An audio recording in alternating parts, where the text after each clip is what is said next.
The poorest door in New Anchorage was the only one in the city that opened for her. Ethan Carter heard the sound just after midnight, beneath the groan of the storm shutters and the loose rattle of his scrap cart. At first, he thought it was another transformer giving up in the cold.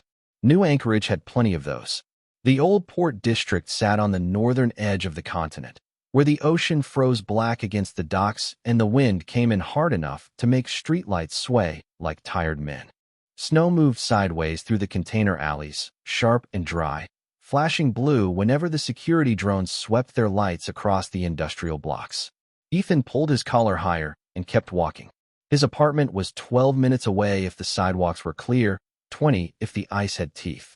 He had $3.40 in his pocket, one dented can of tomato soup in his bag, and a paycheck that would not come because the warehouse had let him go that morning.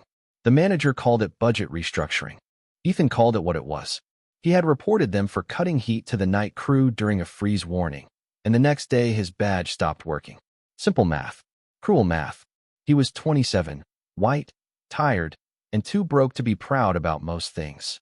But he still had his mother's old rule in his head, the one she used to say whenever winter pressed its face against their windows back in Ohio. Nobody freezes alone if there is a door nearby. He hated how inconvenient good memories could be. The sound came again. Softer this time. Not metal. Not wind. A breath. Ethan stopped beside a row of shipping containers marked with faded hazard paint. The snow behind them glowed faintly blue. Not from neon. Not from drone light. The glow pulsed under the drifts like a heartbeat trapped beneath ice. "Hello," he called. His voice disappeared into the storm. No answer. Every smart part of him said keep walking. The news had been full of warnings all week about the Veyran delegation arriving for the first Earth Empire treaty ceremony. Stay away from restricted zones. Report unusual alien activity. Do not interfere with diplomatic security. Ethan had interfered with enough systems lately. It had cost him his job. It might cost him worse if he was stupid twice. Then the blue snow moved. He dropped the handle of his cart and stepped between the containers. At first, all he saw was fabric, silver white and torn by the wind, caught beneath a layer of ice crystals. Then a hand emerged from the drift. Long fingers, silver blue skin, faintly metallic, trembling against the frozen ground. Ethan forgot the cold for one clean second. He knelt fast, brushing snow away with both hands. A woman lay curled beside the container wall, alien, maybe 25 or older by human measure, with luminous eyes half open beneath frost-dark lashes. Her skin shimmered blue and silver where the snow had not covered it. Strange, beautiful in a way that did not belong to Earth, terrified in a way that did. A thin diplomatic cloak clung to her shoulders, far too light for the weather. Around one wrist, she tried weakly to cover a small gold symbol that pulsed under her skin. Ethan did not recognize it. He only recognized the way her lips had gone still between breaths. "Hey," he said, softer now. "Stay with me." Her eyes sharpened, bright with panic. She tried to pull away, but her body would not obey. "Do not touch me, human," she whispered. The translator in his cheap phone stuttered through the words a second late. Ethan looked at her, then at the storm swallowing the alley behind them. He thought about reward money, police reports, warm rooms owned by people who never opened them. Then he pulled off his only coat and laid it over her shoulders. The wind cut through his sweater immediately, mean and personal. He ignored it. "You are freezing," he said. "That comes first." She stared at him as if he had spoken in a language no empire had ever bothered to translate. Ethan slid one arm behind her carefully and lifted her from the snow. She weighed less than he expected, or maybe the fear in his chest made him stronger for a minute. Her hand caught his sleeve, not trusting him, not releasing him either. The blue glow in the snow faded where she had been lying. Above them, a drone passed over the alley and moved on. Ethan kept his head down and carried her into the storm, toward the basement room with the bad heater, the dented soup can, and the poorest door in New Anchorage. Ethan's basement room sat beneath a closed laundromat on Harbor Street, down 6 concrete steps that filled with gray slush whenever the snow melted and froze again. The door stuck in winter, so he had to shoulder it open while keeping the alien woman wrapped against his chest with his coat around her. The room inside was less than 200 square feet, low-ceilinged and yellow-lit, with exposed pipes overhead, a cracked sink in the corner, a narrow cot against one wall, and a space heater that rattled like it had opinions about being alive. It was not much. It was barely enough for one tired man and his bad luck. But when the door shut behind them and the wind vanished, the silence felt almost holy. Ethan set her carefully on the cot and stepped back at once, palms open, giving her space even though she could barely sit upright. "You are safe for the next 5 minutes," he said. "After that, we negotiate with the heater." Her luminous eyes moved around the room, sharp despite the frost on her lashes.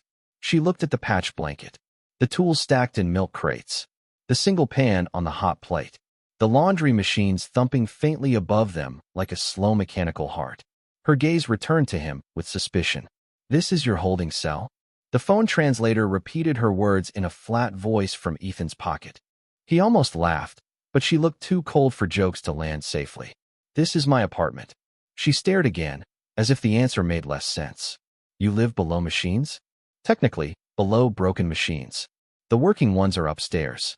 He crossed to the heater and slapped the side panel twice. It coughed, whined, then pushed a weak stream of warm air into the room. "Come on, Rosie. Do not embarrass me in front of company." The alien woman pulled his coat closer around her shoulders. The fabric was old, brown, and torn near one cuff. It looked absurd against her silver-blue skin and the fine diplomatic cloth beneath it. Still, her fingers held it like it mattered. Ethan noticed and looked away, because some kinds of gratitude were too private to watch. He opened his bag and took out the dented can of tomato soup. One can, one dinner. He held it in his hand for half a second longer than he wanted to admit. Then he set it on the counter, poured it into the pan, added water to stretch it, and turned on the hot plate. The smell filled the room slowly, cheap tomatoes and metal and steam. "I know it is not exactly embassy food," he said, stirring with a bent spoon, "but it is warm." She watched him like every movement was evidence in a trial. "What do you want for this?" "For soup. For shelter. Heat. Silence." Ethan glanced at the small window near the ceiling, where snow tapped the glass in soft white bursts. A blue security drone floated past outside, its light sliding over the wall and disappearing. "I want you to not die in an alley." Her expression tightened. "All protection has a price." "Maybe where you come from." "Everywhere." He turned off the hot plate and poured the soup into his only bowl. The ceramic had a chip in the rim shaped like a tiny moon. He placed it on a crate beside the cot, then stepped back again. "Eat before it gets cold." She did not touch it. "You are poor." Ethan looked down at his wet shoes, his sweater with the stretched collar, the room full of repaired things that had been broken before he owned them. "That is one way to introduce a guy. You gave me your coat. You needed it more. You gave me your food. I added water. Technically, I gave you half of my food and a weather report." Her eyes narrowed, confused by the joke or the kindness or both. Slowly, she lifted the bowl. Her hands still trembled. Ethan pretended to busy himself with the heater, tightening a loose screw that did not need tightening. Behind him, he heard the spoon touch the bowl once. Then again. The sound was small, but in that room it felt like survival learning how to speak. "Your name?" she said after a while. Ethan looked over his shoulder. "Ethan Carter." She repeated it carefully, shaping the unfamiliar sounds. "Ethan Carter. And you?" Her eyes lowered to the gold symbol at her wrist, the one she had tried to hide in the snow. For a moment, the room felt colder. "Leora," she said. "Only Leora." He knew it was not the whole truth. He also knew truth came easier after warmth. "Okay, only Leora." Outside, distant sirens began to rise through the port district, one after another, thin and searching. The phone on his table buzzed with an emergency alert. Ethan glanced at the screen. "Alien security incident. Remain indoors. Report suspicious non-human activity. Reward authorized." The number beneath it was more money than he had seen in his life. Across the room, Leora saw his face change. She set the bowl down with careful dignity, though her fingers were still shaking. "Now," she whispered, "you know the price." Ethan looked at the alert, then at the woman wrapped in his old coat beneath the flickering basement light. Above them, the laundromat machines kept turning, indifferent and loud. He reached over, silenced the phone, and placed it face down on the table. "No," he said. "Now I know the weather is getting worse." The emergency alert stayed face down on the table, but its light still pulsed against the cheap wood in silent red flashes. Ethan watched it for a moment, then pulled an old dish towel over the phone like that could make the whole world quieter. It did not. Sirens moved through the port district above them, bouncing between brick walls and steel shutters, getting closer, then farther, then close again. Snow tapped the basement window in quick, nervous bursts. The heater rattled harder, fighting for every degree.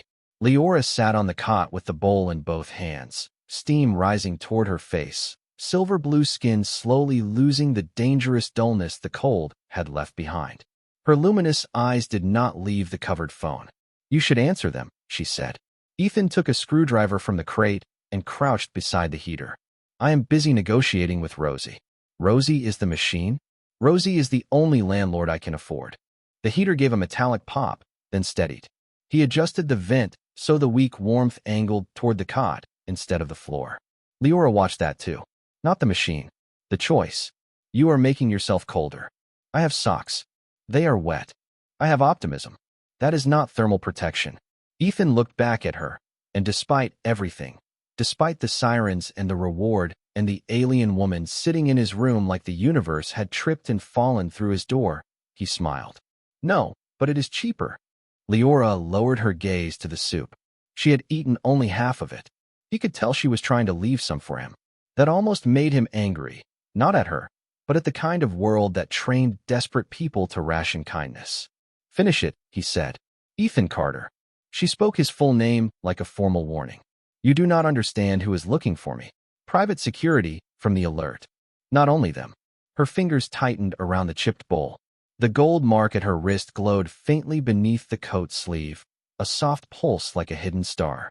"There are factions within my empire that would rather see me disappear than reach tomorrow's ceremony." Ethan stopped pretending to fix the heater. "The treaty ceremony?" She nodded once. "The first recognized accord between Earth and the Veyran Empire.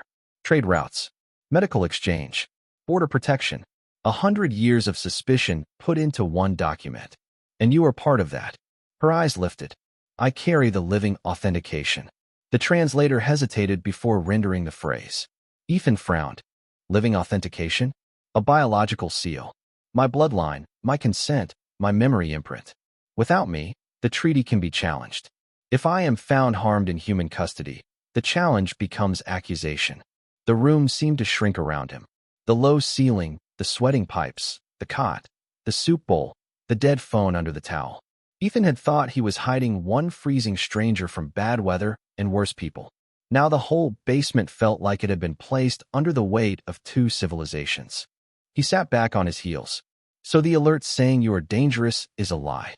A useful lie. And if I turn you into the wrong people, Earth may be blamed." She said it gently, which made it land harder. The heater hummed. Somewhere upstairs, an old dryer finished its cycle with a hollow buzz. Ethan rubbed both hands over his face, feeling the cold water still trapped in his sleeves. He thought of the reward again. He could see the number without looking. Enough money for a real apartment. A working heater. New boots. A refrigerator with more than mustard and tap water. Enough to stop counting coins before buying dinner.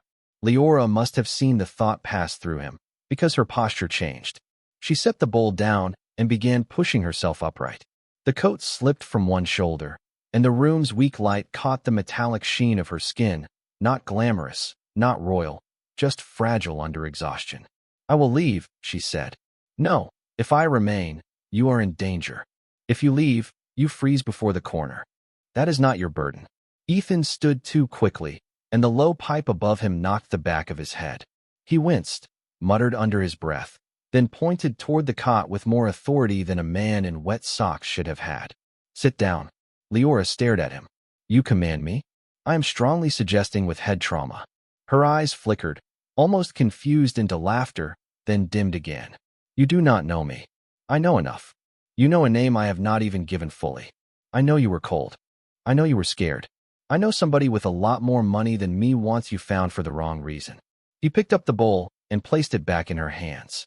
"Eat." For a long moment, she did nothing. Then, slowly she sat. The spoon touched ceramic again. Quiet. Careful. Alive. Ethan crossed to the small window and wiped frost from the glass with his sleeve. A drone drifted past the alley mouth, blue scanner lights sweeping over trash cans, locked doors, and frozen steps. He held still until it vanished. There are maintenance tunnels under the port, he said. Steam lines, old freight paths, places the city forgot because poor people still use them. Leora looked up. You know them? I fixed half the heaters down here when the city stopped answering calls. Why? Ethan glanced back, face tired, jaw red from the cold. Because kids live down here. The answer struck her harder than any promise would have. She looked at him as if some hidden equation had failed. Your world gives you so little, she whispered, and still you divide it. Ethan pulled the curtain closed. The basement turned yellow and small again. That is what little is for, he said. You learn exactly what it can do. Outside, heavy boots crossed the sidewalk above the window, slow and searching. Ethan clicked off the lamp, and the room dropped into darkness except for the heater's orange coil and the faint gold pulse beneath Leora's sleeve. The boots stopped outside the basement window. Ethan did not breathe. Leora sat on the cot in the dark, one hand wrapped around the warm bowl, the other pressed over the gold pulse beneath her sleeve as if she could hide a sunrise by holding it still. Above them, through 6 inches of concrete and bad plumbing, the port district groaned under snow and sirens. The heater coil glowed orange near the floor, throwing just enough light to turn Ethan's face into a shape of worry and stubbornness. A scanner beam slid across the frosted window. Blue. Slow. Searching. Ethan raised one finger to his lips, though Leora had not made a sound. The beam passed once, paused, then returned. Someone outside spoke into a radio.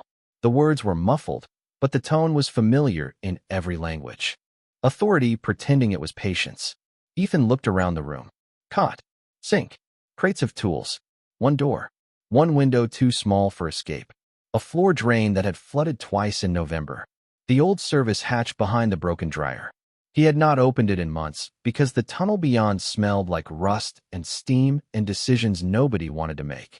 Tonight, it looked like a miracle with hinges. He crossed the room on silent feet and pulled the dryer aside inch by inch. Metal scraped concrete. He froze. The boots outside shifted. Leora stood too quickly, then caught herself against the wall. Ethan shook his head and pointed to the cot. She ignored him. Of course she did. Even wrapped in an old human coat, even half frozen, she moved like someone raised to enter rooms last and command them first. He almost respected the timing. Almost. A hard knock struck the upstairs laundromat door. Then another. Building inspection. A voice called from the street speaker. Remain inside. Open all lower units for thermal scan. Ethan mouthed a word his mother would not have approved of. Leora's eyes widened. They will find me. Not if Rosie does her job. The heater. The heater, and I have history. Ethan grabbed a roll of copper wire, 2 cracked heat packs, and a spare thermostat from a crate. His hands moved fast now, not graceful, but practiced. He wired the heat packs to the thermostat, wrapped them in an old towel, and shoved the bundle under the cot. The little device blinked red and began warming. Thermal ghost, he whispered. It should look like someone sleeping. Leora stared at him. You make false bodies from laundry supplies? Only on special occasions. The scanner beam brightened against the window. Ethan pulled open the service hatch. A breath of damp, metallic air rolled into the room, carrying the smell of old pipes and hot stone. Beyond it, a narrow maintenance tunnel sloped down beneath the block. He tossed his tool bag through first, then turned to Leora. Can you walk? She lifted her chin. Yes. She took one step and nearly folded. Ethan caught her by the elbow, careful, not gripping, just there. Pride flashed in her eyes before pain could. That was not walking, he said softly. That was a vote for walking. Then support the vote. He gave one short nod and guided her toward the hatch. Behind them, the upstairs door opened with a buzz from a remote override. Heavy footsteps entered the laundromat. The old machines above began to thump as scanners checked behind panels and under counters. Ethan helped Leora into the tunnel. The space was barely wide enough for both of them. Pipes ran along the ceiling, sweating warm condensation. The floor was slick, and the light came from emergency strips spaced too far apart, leaving long pockets of darkness between them. Leora pulled his coat tight with one hand and kept the other against the wall. Her breathing was better now, but not steady. Ethan climbed in after her and pulled the hatch almost closed, leaving a finger-width gap. Through it, he saw a blue scan wash across the basement. It paused on the cot. The false heat bundle glowed beneath the blanket. A voice upstairs said, "One occupant. Human profile. Sleeping." Ethan closed his eyes for half a second. Rosie rattled. The heater kept humming. The lie held. He sealed the hatch and turned into the tunnel. Leora looked at him in the dim orange pipe light. Snowmelt shone in her silver-blue hair like tiny stars. "You have done this before," she said. "Hidden people?" Ethan started forward, letting her lean just enough to stay upright. "Fixed things the city forgot about. And people?" He did not answer right away. The tunnel carried their footsteps into the dark, quiet and quick. "Same thing sometimes," he said. Behind them, the search team moved through his tiny room, stepping around the cot, the chipped bowl, the old coat he had given away, and the poor man's life they thought they understood. Ahead of them, the steam tunnels ran under New Anchorage like warm veins beneath frozen skin. Ethan knew every turn. Leora knew none of them. But when the pipe lights flickered and the tunnel dipped deeper into the dark, she did not ask him where they were going. She only held the sleeve of his sweater and kept walking. The tunnel under Harbor Street carried them beneath the city's worst assumptions. Above, New Anchorage was all sirens, drones, locked doors, and reward alerts flashing across cheap apartment screens. Below, there was only pipe heat, dripping water, orange emergency strips, and the soft scrape of Ethan's wet shoes guiding Leora through the dark. He had taken these tunnels for years when the sidewalks froze over, when landlords ignored furnace calls, when old women on disability needed someone to restart a boiler before morning. He knew which ladders were rusted through, which vents led to security cameras, which steam valves screamed before they opened. Leora knew none of it, but she followed him with one hand on the wall and the other holding his sleeve, not like a prisoner, not like royalty, but like someone learning that trust could be quieter than command. After 10 minutes, they stopped beneath a junction where 4 pipes met over a grated drain. Ethan leaned against the wall, breathing hard, his sweater damp with melted snow and sweat. Leora noticed before he wanted her to. "You are shaking now. I was jealous of all the attention you were getting. Your humor becomes worse under stress. That is when I need it most." She studied him in the dim pipe light. The old coat hung loose around her shoulders, too large, too human, its torn cuff dark with melted snow. Against her silver-blue skin, it looked almost ceremonial in its wrongness. "You could still leave me," she said. "There are exits ahead. You could tell them I forced you." Ethan checked the tunnel map scratched into a metal service plate. "You did not." They would believe it. Probably. Then why not use the lie? He looked at her then, and the tiredness in his face was not weakness. It was the kind of tired that came from choosing the hard thing, so often it stopped looking dramatic. Because lies do not stay small. Leora's eyes lowered. Somewhere far above, a drone passed over a street grate. Its scanner hummed faint through the concrete. "In my court," she said, "truth is often treated like a tool. Useful when sharp, hidden when inconvenient. Sounds expensive. It is. Down here, people lie too." Ethan tightened the strap on his tool bag. But usually about rent, heat, hours worked, who ate last. Small lies trying to survive big ones. She was quiet after that. They moved on. The tunnel narrowed, forcing them single file through a maintenance corridor behind the old fish market. Cold air seeped through the brickwork there, carrying the smell of salt and frozen diesel. Leora faltered once, and Ethan stopped before she had to ask. He pulled a foil heat patch from his bag, cracked it between his palms, and placed it gently into the coat pocket nearest her hand. "It will not last long," he said. "Neither do most stars," she answered softly. He glanced back. That sounded poetic. It was a temperature complaint. He smiled despite himself.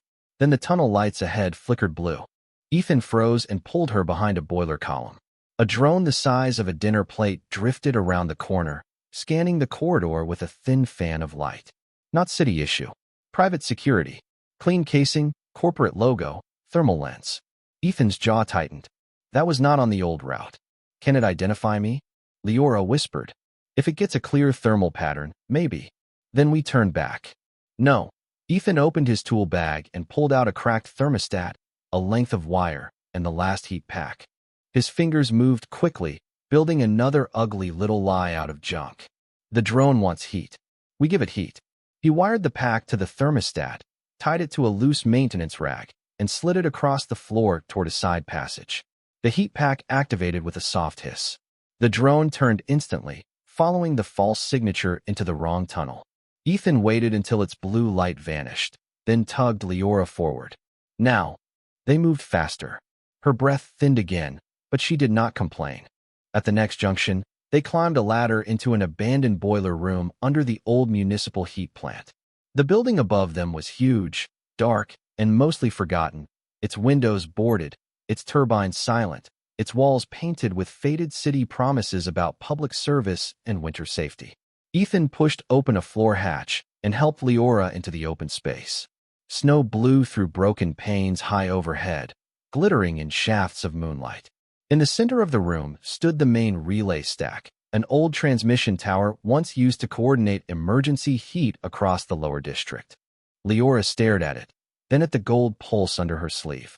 This can carry a signal? If it remembers how. Ethan crossed to the control box and wiped frost from the panel. And if your empire is listening, they are always listening. Her voice trembled, but not from cold this time. Ethan looked over his shoulder. Then let us give them something true. The old municipal heat plant had not carried an official signal in 12 years, but Ethan had always believed forgotten machines remembered more than people gave them credit for. He opened the control box with a flat screwdriver and a frozen thumbnail, then stared into a nest of copper, dust, and brittle insulation. The panel smelled like rust and cold electricity. Somewhere behind the walls, the storm pushed through broken windows and made the empty turbines groan like sleeping giants.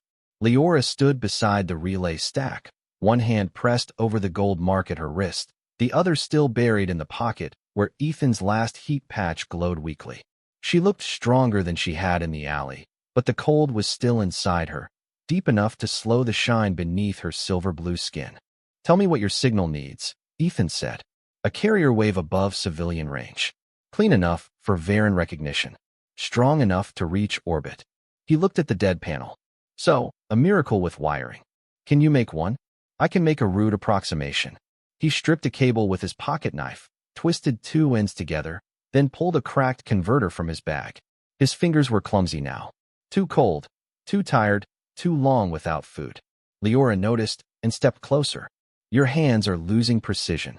They are unionizing. I do not know that word. Means they have complaints. A faint sound escaped her. Not quite laughter, but close enough to warm the room by 1 degree. Ethan fed the converter into the old relay and tapped the panel. Nothing happened. He tapped again, harder. The tower above them answered with a low hum that traveled down through the steel floor into their shoes. Lights flickered across the dead console, green, amber, red, then green again. Rosie would be jealous, he murmured. Leora lifted her wrist. The gold symbol brightened under her skin, unfolding into fine geometric lines that floated just above her hand like a living map. Ethan looked at it once, then looked away, giving even alien royalty the privacy of sacred things. Place your hand on the coil, he said. The left one. It is less likely to argue. She obeyed. The moment her palm touched the relay, the whole tower pulsed blue. Snow slid from the upper beams in soft sheets. The air tightened. Ethan watched the gauge climb, then stutter. Come on, he whispered. Do not quit now. Outside, engines rose over the storm. Not distant. Closing fast. Blue searchlights swept across the boarded windows. Leora's eyes widened. They followed the drone. Ethan looked at the power meter. 60%. Not enough. He yanked the emergency breaker open and stared at the 3 old neighborhood heat lines feeding the lower district. If he rerouted them, every building connected to the plant would lose the little warmth it had left for several minutes. If he did not, Leora's signal would die in the roof. He saw her understand. No, she said at once. There are families below us. For 4 minutes. In this storm, for minutes matters. So does tomorrow. He gripped the breaker, then stopped. That was the line. That was the kind of choice powerful people made from warm rooms, deciding who got cold so someone else could be saved. Ethan had hated that math his whole life. He would not become it now, even for her. He let go of the breaker. Leora stared at him. Then the signal will fail.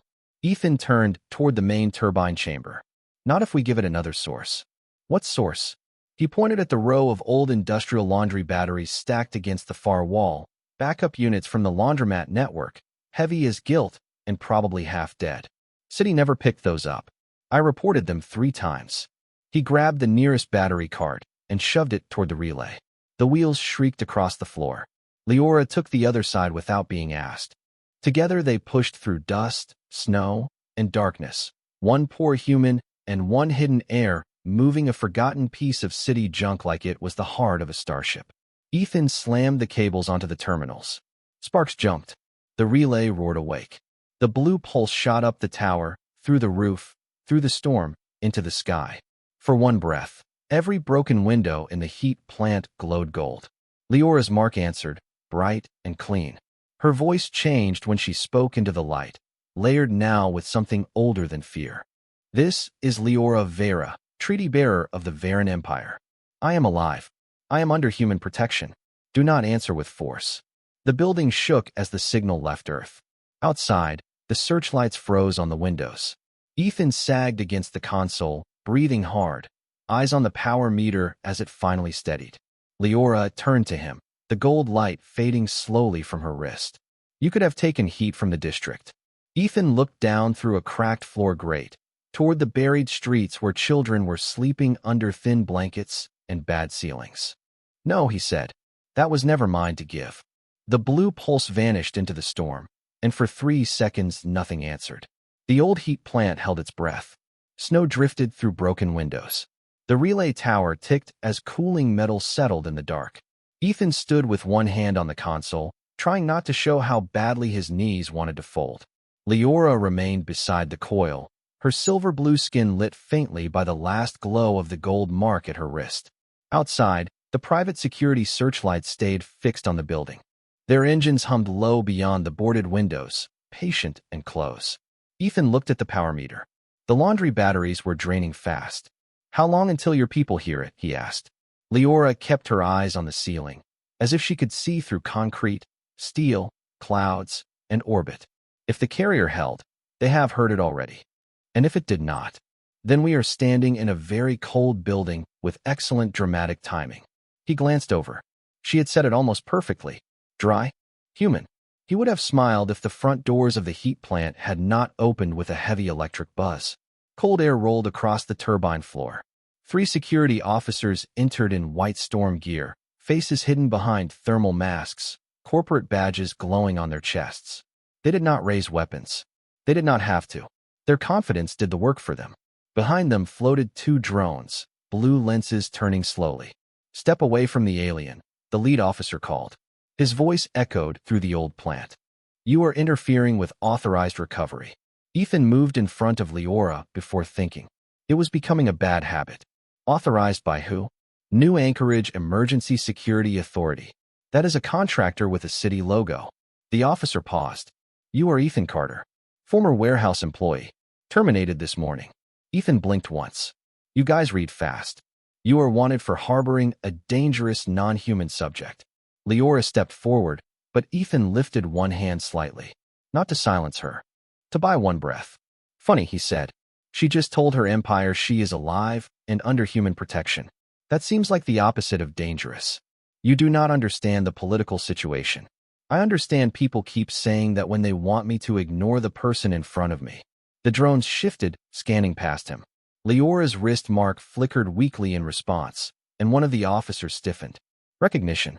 Fear. Not of her power, but of what they had almost done. The lead officer recovered first. Hand her over, and this will be considered confusion during an emergency. You will be compensated. The word hung there, warm and ugly. Compensated. Ethan thought of his basement room. The rent notice taped inside a drawer. The boots with cardboard under one sole. The soup can now empty on his table. He thought of heat that stayed on without begging. He thought of being done with losing. Leora looked at him. She did not plead. That made it worse. She simply watched, as if she had finally learned enough about humans to know this choice belonged to him. Ethan reached into his pocket. The lead officer tensed. Ethan pulled out the emergency alert phone. The reward number still glowed on the cracked screen, absurdly bright in the dark plant. He looked at it one last time, then set the phone on the console face up. You know what is strange, he said. That number is big enough to change my life. No one spoke. The heater relays clicked overhead. Ethan pushed the phone away from himself with 2 fingers. But it is not big enough to make me small. Leora's breath caught softly behind him. The lead officer's posture hardened. Final warning. Then the sky answered. Not with thunder, not with fire, with silence. Every drone in the room went dark at once, their blue lenses fading to black as if night had closed its eyes. The officers looked up. Through the broken roof, the storm clouds above New Anchorage began to glow silver from the other side. One light became 10. 10 became 100. Shapes emerged above the city, vast and silent, their hulls curved like folded wings, their surfaces reflecting the snow in waves of pale gold. Veyran ships filled the sky from horizon to harbor, not descending in attack, not locking weapons, only arriving with the terrible calm of an empire that had heard the truth. The lead officer took one step back. Leora moved beside Ethan now, no longer behind him. The old human coat still covered her shoulders. The torn cuff brushed against her silver hand. In that ruined heat plant, under a sky crowded with impossible ships, she looked less like someone rescued and more like someone returned. A voice came through every speaker in the building, in the city, maybe across the world. It was deep, formal, and shaking with restrained emotion. Treaty bearer Leora Veyra is confirmed alive. All hostile recovery claims are void. Identify the human protector. Ethan looked at Leora. She looked at him.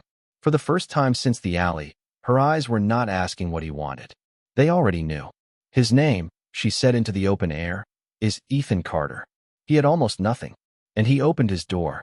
The voice from the sky left the heat plant trembling. Not from volume, from meaning. Every rusted beam, every cracked window, every dead turbine seemed to hold the words for one impossible second. Identify the human protector. Ethan Carter stood under the broken roof with snow melting in his hair, one sleeve torn, one shoe leaking, and the richest empire in known space waiting for his name to finish echoing. He did not feel heroic. He felt cold. He felt hungry. He felt very aware that his basement room was probably being searched by strangers who would not appreciate the wiring behind his heater. Leora stood beside him, still wrapped in his old coat, silver blue skin glowing softly beneath the pale gold light pouring through the clouds. Above New Anchorage, the Veyran fleet shifted formation. The ships did not point down like weapons. They opened outward like lanterns. Hull panels unfolded, and thousands of small lights drifted from them into the snow, each one slow and warm and bright enough to turn the storm into falling stars. The private security officers lowered their hands. The drones remained dark on the floor. No one moved until the heat plant doors opened again, this time without force, without shouting, without the heavy confidence of people paid to be cruel. A line of Veyran royal guards entered in silver, ceremonial armor, their steps quiet on the frozen concrete. Behind them came an older alien woman in a long white mantle threaded with gold. Her skin carried the same blue-silver sheen as Leora's, though dimmer with age, and her eyes shone with a depth that made the room feel suddenly too small for lies. Leora straightened. The coat slipped slightly from her shoulder, and Ethan reached to catch it before it fell. He stopped halfway, unsure if he was allowed to touch imperial property, royal fabric, diplomatic history, or whatever category this moment belonged to. Leora took the coat herself and held it closed. "Mother," she said. The older woman crossed the room faster than ceremony should have allowed and placed both hands on Leora's face. No crown, no speech, no empire, just a mother checking warmth in her daughter's cheeks. Ethan looked away because some things were too sacred for witnesses. The old relay hummed behind him, still running on dying laundry batteries. A red warning light blinked. Then another. The main panel flashed overload. Ethan moved before anyone else noticed. He grabbed his screwdriver, pulled open the side cover, and began cutting power to the auxiliary coil. One of the royal guards stepped toward him, startled. "Do not touch the imperial transmission circuit." Ethan did not look up. "Then tell the imperial transmission circuit to stop melting through city hardware." The guard froze. Leora made a sound suspiciously close to a laugh. Her mother turned. For the first time, the older woman truly looked at Ethan. Not as a category, not as a species, as a person in wet socks trying to keep an old building from catching fire after saving her child. Ethan twisted the final wire free.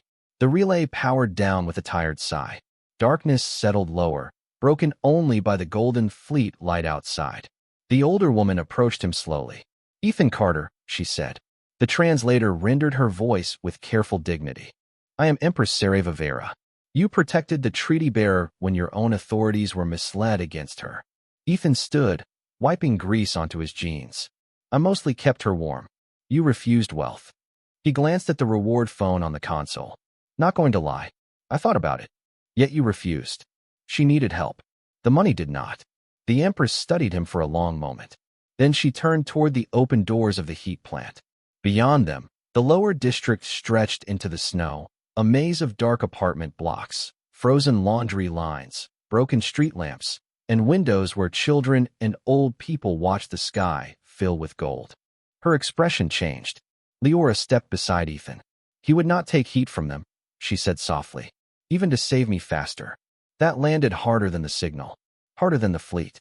The Empress looked out at the district again, and for the first time Ethan saw an empire become quiet before a neighborhood. She lifted one hand. Above the city, the Veyran ships answered. Their golden lights lowered, not as soldiers, but as workers. Heat drones spread across the rooftops. Power beams linked to dead substations. Frozen street heaters flickered, coughed, and glowed red for the first time in years. In windows across New Anchorage Lower District, people pressed hands to glass as warmth returned room by room. Ethan watched a building across the street light up floor by floor, like someone relighting a heart. Your reward, Empress Sareva said, will be discussed. Ethan swallowed. His throat hurt. Start with them. Leora looked at him, and the old human coat around her shoulders suddenly seemed finer than any royal mantle in the room.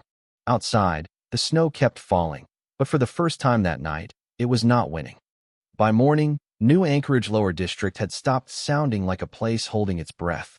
Steam rose from rooftop vents that had been cold for years. Street heaters glowed red beneath layers of melting ice.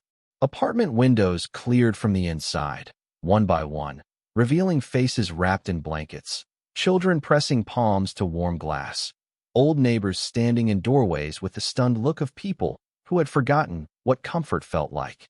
Ethan Carter stood outside the old heat plant with a thermal blanket over his shoulders and a cup of coffee someone from the Royal Medical team had insisted he drink.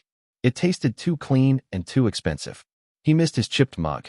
The Veyran fleet still hovered above the city, but lower now, gentler, its golden lights diffused through the falling snow like dawn arriving from the wrong direction. Reporters waited behind security lines. City officials arrived in polished coats, suddenly eager to praise cooperation, resilience, and community values they had underfunded for years. Ethan ignored them as much as possible. His eyes stayed on the block across the street, where a little girl in pink boots laughed because her building's front steps were no longer covered in ice. Leora stood beside him, no longer shivering, though she still wore his old coat over a clean silver diplomatic suit. The coat had been washed, repaired, and lined with Veyran thermal thread overnight, but the torn cuff remained. She had ordered it left that way. My mother wishes to grant you a residence in the capital district, she said, with staff, transport, and lifetime diplomatic protection. Ethan sipped the coffee. That sounds like a lot of stairs. It has lifts. Still sounds like a lot of stairs emotionally. Leora looked at him, then out at the district. She understood the answer before he gave it. That was new between them. Not familiarity. Something quieter. The ease of two people who had been cold in the same room and did not need to explain the shape of it. Empress Sareva approached with 3 advisors behind her, all carrying tablets full of reward structures, treaty amendments, and official language. She stopped when Ethan lifted one hand. Not rude, just tired. Before anybody offers me a moon or a medal, he said, I want something in writing. One advisor blinked. Specify terms. Ethan pointed down the street. Permanent heat infrastructure for the lower district. Public ownership. No contractor shutoffs during freeze warnings. Emergency shelters in every ward. And every worker fired for reporting unsafe heat conditions gets reviewed. The advisors stared. The Empress did not. Leora's luminous eyes softened. You ask nothing for yourself? Ethan looked toward the laundromat basement, where his door had been left open during the search and his blanket was probably ruined. I am in there somewhere. The Empress was silent for a long moment. Then she lowered her head, not deeply, but enough that every camera saw it. Granted. The word moved through the street faster than any broadcast. People did not cheer at first. They seemed afraid sound might break the promise. Then an old man on the corner began to clap with gloved hands. A woman joined him from a window. Then another. Soon the whole block was applauding into the snow, not wild, not loud, but steady, like a heartbeat returning. Ethan looked embarrassed enough to vanish. Leora rescued him by stepping closer and placing a folded blanket in his hands. It was new, deep blue, edged with silver thread. "For your door," she said. He ran his thumb over the fabric. "You came back with a blanket. Your custom seemed important." "It was not a custom. It is now." Weeks later, the treaty was signed without delay. The official record called Ethan a civilian protector, a humanitarian witness, and a catalyst for interstellar trust. He still repaired heaters. Only now the city answered when he called. His basement room became a neighborhood office because he refused to move until everyone else had heat first. Sometimes, late at night, when the port wind rattled the glass and the new radiators hummed steady and strong, Leora would visit without ceremony. She would sit on the old crate beside Rosie the heater, now restored with parts no human manufacturer could identify, and listen to the building breathe warmth into every wall. Neither of them spoke much about the night in the alley. They did not need to. The proof was everywhere. In cleared windows. In sleeping children. In a treaty that began not in a palace, but in a room under a laundromat. Ethan had not saved her because she was royal. He had not opened the door because history was watching. He opened it because someone was freezing, and that was enough. He owned almost nothing when the Empire found him. But he had a door. And when Mercy knocked, he opened it.